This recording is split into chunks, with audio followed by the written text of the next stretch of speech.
All right, so last one here. Oh, look, it's known miscreant Matthew Lloyd, who writes, most conservatives are on board with the importance of responsible citizens owning guns, and in fact, many of them do own guns. Very few, however, own body armor, completely legal and easier, less expensive than buying a gun. If we buy a gun because of the possibility we may need to justifiably shoot someone, isn't it logical to assume they might be shooting back? Why do you think more people don't own body armor, and do you think they should? I think it's probably more a question of convenience, known miscreant. One of my favorite little memes said, I carry a gun because carrying the whole policeman was just too heavy. But body armor has improved enormously, but is still pretty uncomfortable. I remember the first time I played this role-playing game, Traveler. First time I'd ever played a role-playing game. And so in my typical obsessive fashion, I got this character rolled up, and I immediately went out and bought like a enormous plasma rifle, and I got battle dress, they called it. It was fully top armor, heavy, heavy, heavy personal armor. And I wore it everywhere. And the referee, the guy running the game, said, Bill, you just can't wear this everywhere. No, I'm wearing it everywhere. And he's saying, it's ridiculous. You wouldn't wear it. I said, I am. I'm wearing it everywhere. And so it was a real unfair and kind of petty and childish thing, which is kind of in line for me. But that's really what it came down to. He basically said, listen, man, you can't wear this stuff all the time.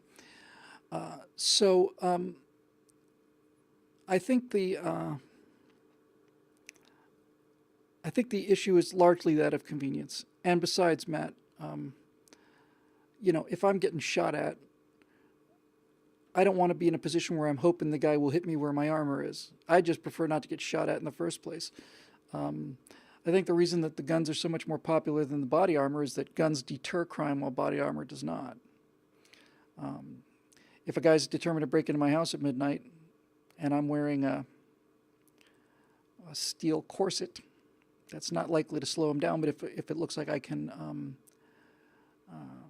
hit him back, that'll, immortal lines from the first Alien movie, give him some incentive. So I think that's probably the reason. And it really does call into question, the whole idea, because obviously policemen are at enormously, incalculably greater risk of being shot than the average citizen. So it is not only sensible, it's insane not to have body armor on as a policeman, and policemen and women put on body armor every day as part of their uniform. It's their work clothes. It's like wearing a diving suit if you're a scuba diver.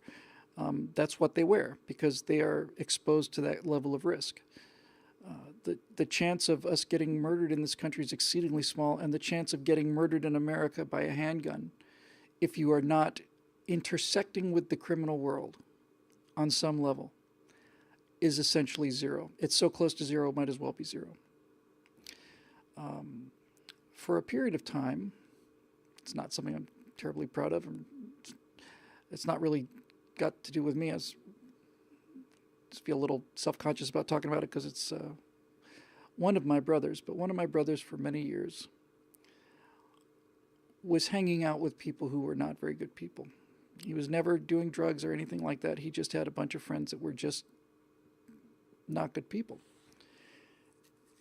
And he since has moved and seems his life is much, much better shape now. But I realized for a while there that he was putting himself and his son and my mom inside that circle. Not the circle of crime, but the circle that intersects the circle of crime, where there's some overlap. And that his risk of being killed was up significantly over mine. And that's basically it. I'm just reading some of the comments here. Yeah. So if you are not intersecting with the criminal element in our society, your chance of being killed with a gun is essentially zero. It's just essentially zero. So I think that probably explains it.